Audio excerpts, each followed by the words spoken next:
Turned out this morning to help maintain the health of one of our most valued natural resources. Volunteers fanned out over 5 communities for the 11th annual Mayor's Grand River Cleanup. 24-hour News 8's Mark Thompson tagged along, and he has our story for us tonight.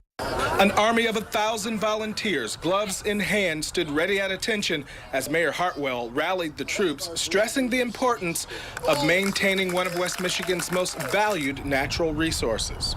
There's a crown jewel we have here flowing through Grand Rapids, and we want it to look royal. What started with just a dozen volunteers back in 2003 has grown each and every year. The West Michigan Environmental Action Council still hosts the annual event, which is responsible for removing more than 120,000 pounds of refuse from the banks of the Grand River over the past decade. We need to make sure that what flows from the Grand River into Lake Michigan stays clean. We have 20% of the world's fresh water supply in the Great Lakes, so just keeping this clean has a huge effect on the Great Lakes. Buses carried each team to their respective locations, and the groups got down and dirty filling up their trash bags from here near Wealthy and Market in Grand Rapids to the banks surrounding Johnson Park in Wyoming and Granville.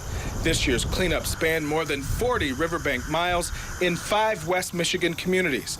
Everyone pitching in, young and old, to businesses like Founders Brewing, whose very livelihood depends on the availability of water resources.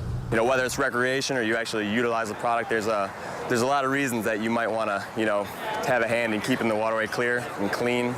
Reporting from the banks of the Grand River, Mark Thompson, 24-hour News 8.